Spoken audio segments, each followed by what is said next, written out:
بسم الله الرحمن الرحيم. مساء الخير يا صبايا، اهلا بكم في سفر السماح. احنا النهارده يا بنات هنعمل مع بعض صنف حلو بسيط جدا جدا، ما فيهوش مقادير كتير، مش مكلف خالص خالص. اتحداكي ان انت كل يوم هتقومي تعمليه لاولادك، لان هو صنف شيك وحلو والولاد هيحبوه. ومش مكلف خالص.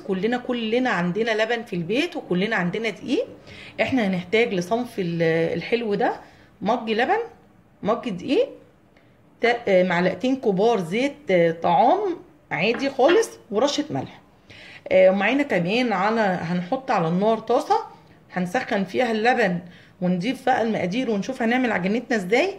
اهم حاجة في العجينة دي يا بنات ان انت ممكن تشيليها يوم او اتنين في كيس في التلاجة، وتطلعيها تعمليها وقت ما انت عايزة. يعني ممكن تعمليها لو انت هيجيلك ضيوف من قبلها عشان ما تبقيش مشغولة ولا مضغوطة، وتشيليها في التلاجة، وقبل ما ضيوفك ما يجولك بساعة او بساعتين تطلعيها تعمليها وتركنيها علشان بس تبرد. هتبقى حاجة حلوة جدا. يلا بينا على البوتاجاز نطبق الوصفة بتاعتنا، ان شاء الله تعجبكم وتنور رضاكم. بنات احنا معانا طاسة على النار، هنحط فيها اللبن، كوباية اللبن، وهنحط كمان معلقتين الزيت الكبار،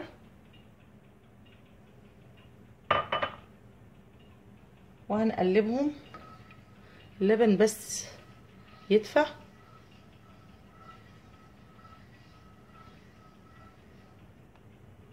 اهو اللبن خلاص يا بنات ادفى اهو. هنجيب اهو خلاص لبن، هنجيب بقى كوباية الدقيق نحطها ونقلب. بصوا يا شبيه، وطبعا رشة الملح اللي معانا، وشبيه لعجينة بلح الشام، بس طبعا احنا بلح الشام بنحط له بيض طبعا ودقيق سمولينا وحاجات زي كده. بصوا احنا هنعجنها بقى كده خالص، يعني زي ما بيقولوا كده هنسوي العجينة. والعجينة دي يا بنات من حلاوتها ان انت ممكن تشيليها في التلاجة في كيس وقت ما انت عايزة تشكليها او تقليها. الوصفة دي على فكرة عراقية، في طبعا مصريين عملوها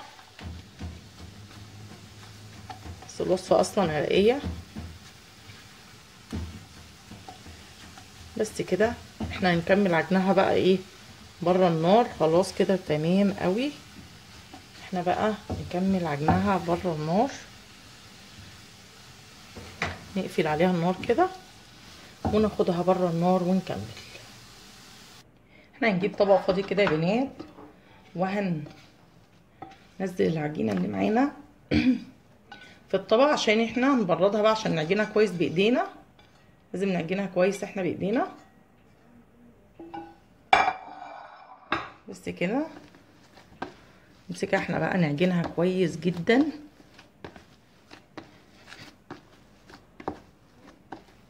لسه سخنه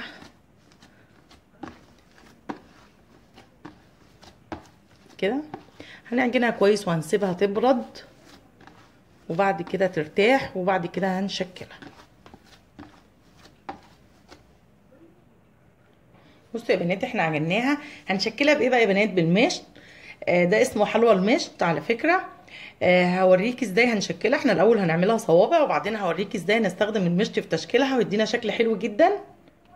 احنا يا بنات هناخد من العجينه كده قطعه ونعملها صوابع قد الصوابع دي كده. هنعمل كل العجينه كده وبعدين هنرجع نشكلها كده.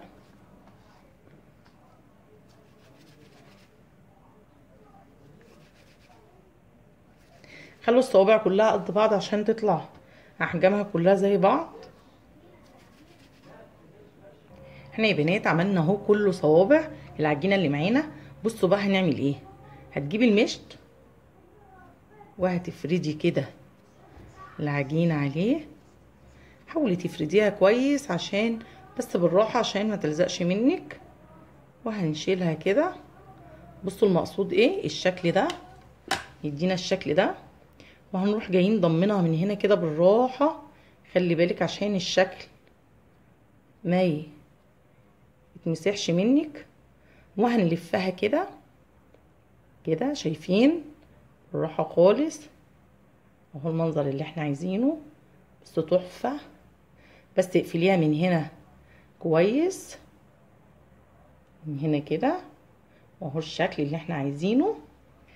نعمل كده، نعمل معاكي تاني عشان تاخدوا بالكم. بصوا يا بنات كده كده،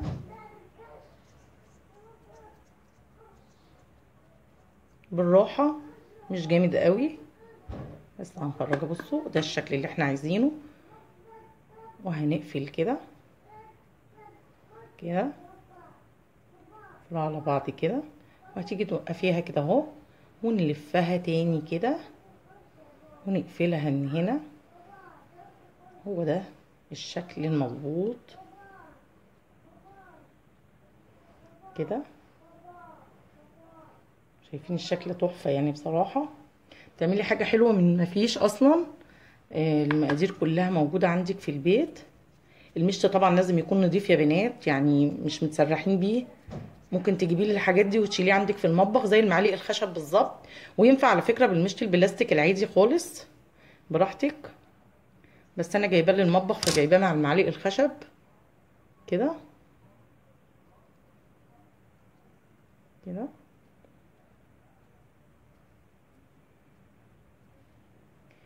وهنلف كده. مهم ان انتوا تقفلوا من هنا كويس عشان ما يتفتحش مننا واحنا بنقلي كده. خلي بالك كل واحده هتتفتح مننا واحنا بنقلي، هنبقى ما قفلناهاش من هنا كويس. اهو الشكل. انا هكمل بقى كله وبعدين نكون محضرين زيت ونقلي. اهو يا بنات احنا شكلناه بالمشط زي ما انتوا شايفين. المشط بصوا بجد يعني عامل شكل حلو جدا اهو. ده الشكل اللي احنا عايزينه للحلو بتاعنا ده. احنا معانا طاسه فيها زيت غزير على النار، نار هاديه. الزيت يكون دافي زي بلح الشام بالظبط علشان خاطر نقدر ان احنا يستوي العجينه تستوي كويس. وطبعا احنا محضرين معانا شربات او سيرب. انا هحط لكم في صندوق الوصف اللينك بتاع السيرب لوحده. هيبقى بارد. هنحط على السيرب معلقه ماء زهر او فانيليا اللي يريحك. انا هحط ماء زهر، هيديله طعم بقى وريحه. انا ما حبيتش احط الفانيليا جوه الحلو نفسه علشان خاطر لما نقلي تقدري تستعملي الزيت تاني ما يبقاش الزيت ريحته فانيليا. احنا هنروح دلوقتي نقلي الحلو بتاعنا على النار. اهو يا بنات السيرب اللي معانا شايفين تقيل وشكله تحفه وشفاف ازاي. انا ان شاء الله هحط لكم اللينك بتاعه في صندوق الوصف. بصوا انا هحط عليه معلقه من ماء الزهر، هتديله ريحه بقى تحفه. معلقه واحده كده بس اهو. يا بنات الزيت بقى هنحط فيه الزيت بارد زي بالظبط بلح الشام، زي بالظبط تسويه بلح الشام عشان العجينه ما تاخدش لون وهي تبقى لسه نيه، لازم تاخد وقتها. شكلها جميل ازاي.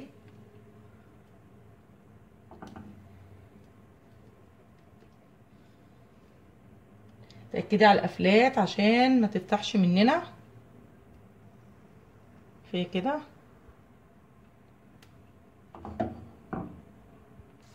بصوا يا بنات ابتدت تدخل في التسويه، فابتدت تترفع هي لوحدها لفوق. هي زي ما انتوا شايفين كده ما شاء الله جميله جدا.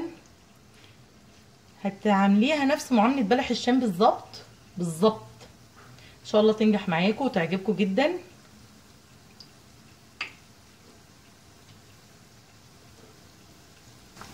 شايفين يا بنات كده اللون كويس جدا. طلعها بقى على الشربات بتاعنا وهتبردي الزيت وهنحط اهو، نحطه على الشربات كده وهنوطي على الزيت بقى ونحط تاني بس لما الزيت يهدى شويه عشان ما يتحرقش. يتحرقش مننا او يطلع لونه غامق وهو لسه ني من جوه.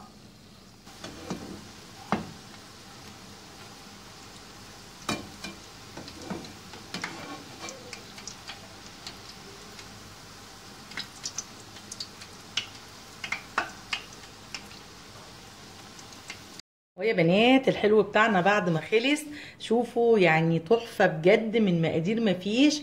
عملنا الحلو ده بالمشط، خلي بالكوا يعني شوفوا حلو بالمشط، مش عارفة حلو جدا، شكله حلو، شكلناه بالتشكيلة دي، طعمه حلو جدا. بصوا بقى مقرمش مقرمش بقى خالص من بره وطري من جوه، هيعجبكم جدا جدا. يا ريت يا بنات تجربوه. ودي وصفتي النهارده للحلو الاقتصادي خالص دون. هي كوبايه لبن زي ما قلنا ودقيق، عملنا بيها حلو جميل جدا هيفرح ولادنا، طعمه حلو كمان. يا رب تكون الوصفه النهارده كانت سهله وبسيطه وعجبتكم، ولو عجبتكم يا ريت تعملوا لي لايك وشير واشتراك في القناه.